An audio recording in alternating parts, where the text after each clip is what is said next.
Welcome to TEPSA Talk, the podcast where leaders inspire, share, and grow together. TEPSA is dedicated to celebrating the incredible work happening in education.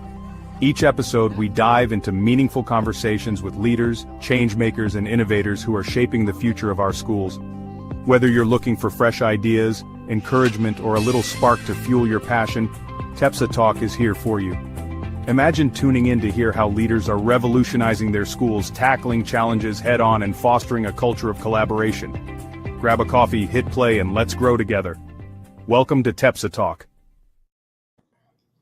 Hello, everyone. Welcome to another episode of the TEPSA Talk Podcast. I'm your host, Todd Neslony, the Director of Culture and Strategic Leadership here at the Texas Elementary Principals and Supervisors Association. We are thrilled to bring you different thought leaders from around the world every week. And guys, today is one I have been so looking forward to because he's made such an impact on my career. And I know so many of you who follow him online and all of his work. And that is the one, the only, Baruti Kafele. Principal Kafele, thank you so much for being here. If they don't know who you are already, give us an intro.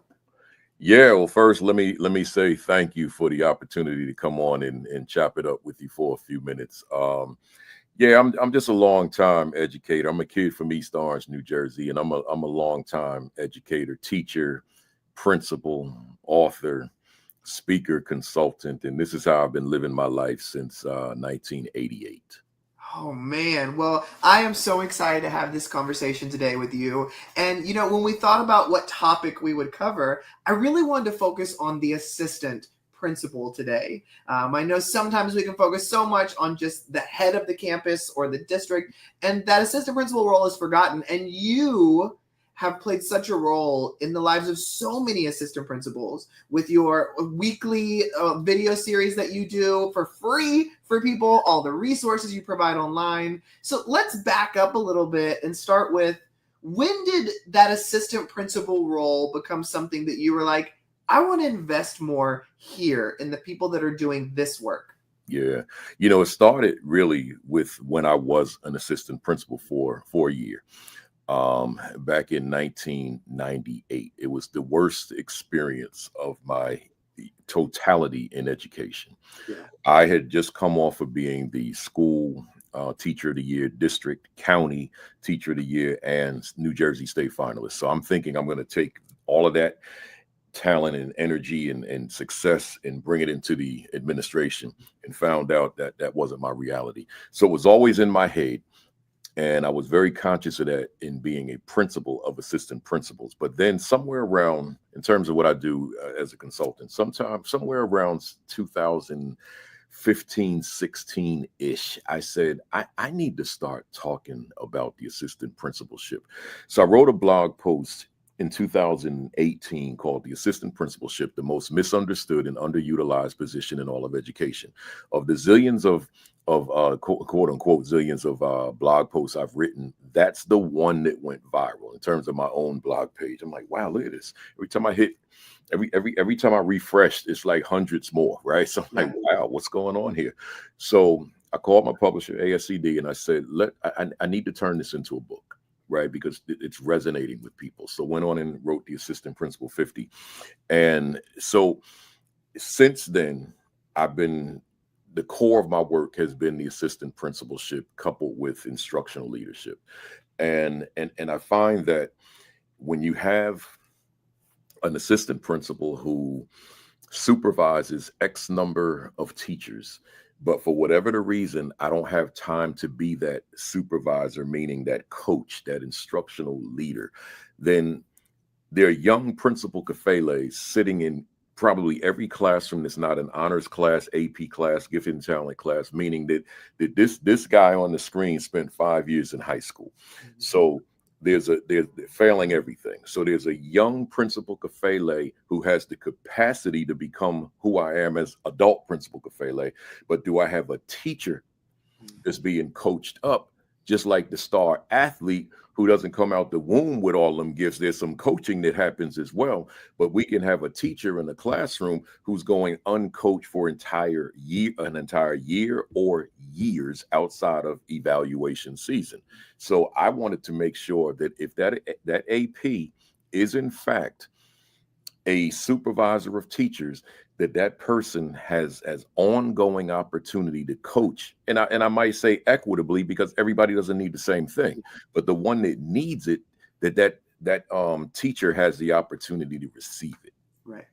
Well, there's so many different questions I have for you on this topic, so I'm trying to think about like where I want to begin, but I'd love to start here, I think, and that is, if I'm an assistant, if I'm a principal and I have an assistant principal opening and I'm looking to hire someone who's really going to take us to the next level, what do you say are some of the really good qualities as a principal that I want to be looking for in my support team?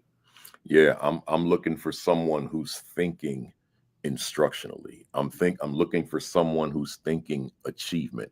I'm looking for someone with a vision that the children in this school can, despite where we're located, our zip code, that the children here can in fact achieve beyond all expectation, right? I'm looking for that person, but I'm looking for that person who seems sharp in curriculum, seems sharp in instruction, that this person is thinking like an educator, not coming in here thinking that I'm going to be this disciplinarian and all that kind of stuff. I'm looking for a true to life educator that wants to come in here and take wherever we are to another level of accomplishment. What I love what you did not say was someone who can deal with discipline really well. Yeah. And I think sometimes that's what that assistant principal role gets delegated, is just here, deal with the discipline, we'll handle all the rest. And lunch so duty, bus duty. exactly. Yeah. And so for my principals who are listening today that are like, wait a minute, you want me to give this instructional coaching to this? You want me to do this and that? Like, oh my goodness, like I'm taking all that on. How do they relinquish some of that control and actually trust their team? Yeah, well, see, in situations like that, they believe that they have discipline problems, behavioral problems. And I say to them, no. The children, because I've been in too many schools, whether it be me as principal of the 4 schools I led, or just me as a consultant being in umpteen schools. I've been in too many schools where I see children who are coming from challenged environments, coming from environments where stereotypically they're going to be behavioral challenges and low academic achievement. But there's this word, and this is like in my Mount Rushmore of education, edu-talk, and that word is culture. See, when that culture is conducive to whomever that child may be, whomever that environment may be in the neighborhood, whatever that environment may be at home, when that youngster walks into a building with a culture that's conducive to that youngster striving to be the best version of him or herself, there's a higher probability that that youngster will be. So I have no interest in having with the AP or with whomever, even as a consultant, the disciplinary conversation, right? What I want to have is the school culture, classroom culture conversation. What is it about? What is it about when you walk into this building? What do you see? What do you hear? What do you feel? What do you experience when you're in this place, right? And that's the culture. And a lot of times the culture doesn't receive the attention that it requires. So then the culture, if I can sort of personify a culture, the culture rebels. And now the entire school is a difficult place to bring to the levels that we know it could be, because the culture is rebelling because it didn't get any love. It didn't get any attention. It didn't get any care. So therefore I'm mad. So I'm gonna lash out and make all of you miserable. See, so I always say, don't give all the love to the discipline, right? Don't give the flowers and the candy to the discipline and neglect the culture. No, give the culture all the attention, give the culture all the love, and then we'll see it. It's just a ripple effect throughout the building. I love it. That is a part of this conversation I know I'm going to record and listen to like multiple times over again, because there's some good stuff there. And so as I'm listening, though, I'm thinking we're probably going to have some assistant principals listening to this who are thinking, I agree. Like, I want to do that. I want to be that person, but my leadership doesn't empower me to do that. Yeah. So I don't even know, like, I don't want to step on any toes, but I also want to try some new things. Like, what advice do you have for those assistant principals who are wanting to take on some of these roles, but aren't necessarily being handed them? Love that question. Assistant, I'm going to talk right to the assistant principal on this one. Assistant principal is on this call right now. This going to watch this and watch it a few times. You are a powerful individual in your building. You are the proverbial number 2. If there's a group of you, then all of you are number 2. You're the assistant principal, right? It's you and then the principal. That means you have a voice, whether you know it or not. But you have to know how to use your voice. So use your voice in the one sense of knowing what to say, but in another sense, how to say it. Right. And see, a lot of times we don't know how to adjust to the different people that we encounter. You got to know how to talk to people. So if you come at a principal in a way that seems threatening, now this person is probably threatened by your presence. So you've got to understand, okay, I'm the assistant principal. I'm the assistant to my principal, but I do have the authority to engage my principal in conversation. I do have the authority to engage my principal in things I'm thinking about, but I have to know how to say it. I keep a book like real handy when I'm doing anything virtual. I don't have to go dig through the shelves for. I keep it right by this chair. How to Win Friends and Influence People by Dale Carnegie, written in 1936 and has not lost its relevance. Nope. You got to know how to, you got to be influential, but you got to know how to influence. And I can't think of a better book to learn how to be influential without posing a threat to the person that you're trying to influence. You're trying to bring them around to your way of thinking. You're not trying to push them away or make them look at you side-eyed. You want to make sure that this person can respect and appreciate what it is that you're saying. So you got to know what to say, but you got to know how to say it. I love it. And that book, I remember I was a freshman in college and that book got assigned to us to read. And all of us were like, but this book is like so old. And my professor was like, nope, this is like a must read for all of you. And to this day, even from being a freshman in college, I remember that book. I've read it again since then because it has so many good things. So I love that you brought that up.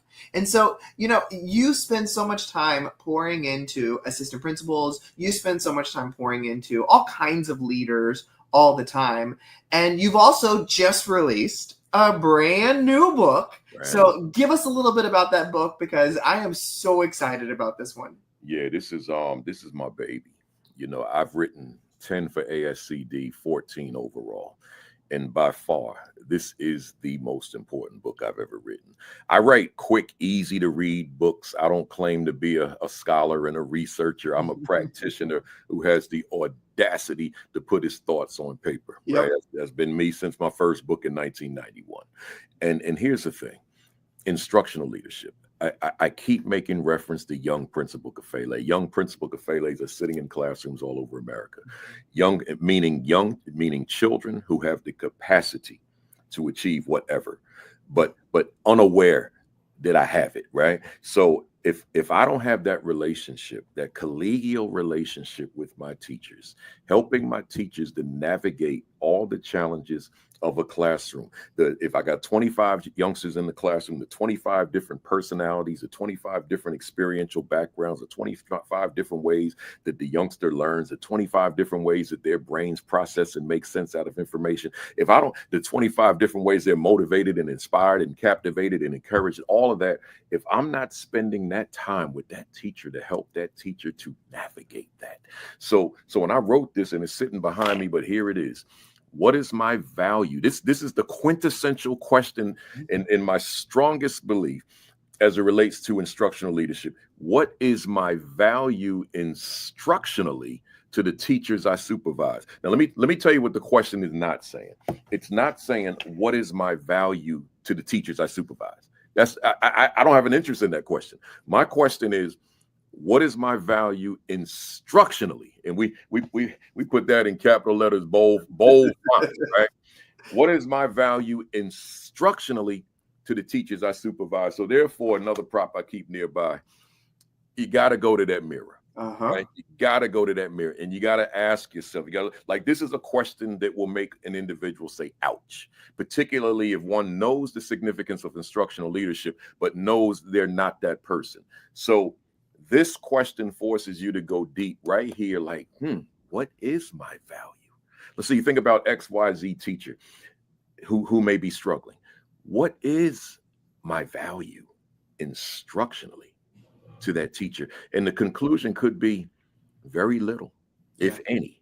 What is my worth? What is my value? So therefore I go into a whole host of things as it relates to being of value. Because see, my overarching question as it relates to this topic, is there outside of the title itself, is there a correlation between my leadership and the continued improvement of instruction of the teachers that I supervise?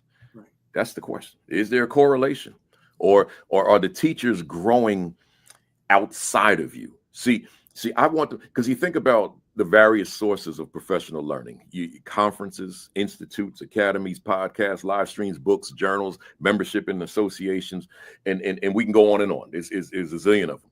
But what I say to my audiences all the time, and as I say in this book, none of those authors, none of those podcasters, none of those live streamers, none of those consultants, none of those speakers are going to be in the teacher's classroom on Monday morning to let you know if implementation is as articulated.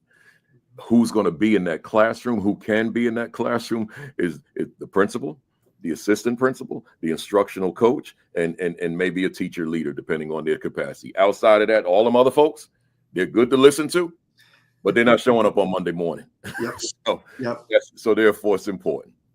I love it. Well, everybody, I hope you have gained a little bit of insight. I know I've got several takeaways from this. If you want to connect with Principal Kafele, he is everywhere. Like, you can go to any social media platform. He's got great books and resources, including his brand new one that he just shared, What is My Value Instructionally to My Teachers I Supervise? So definitely go check that out. Follow him online. Baruti, thank you so much for giving us some time today. I really appreciate it. I appreciate you back. Thank you. And thank you, everybody, for listening or watching another episode. You can join us again next week for an all-new conversation.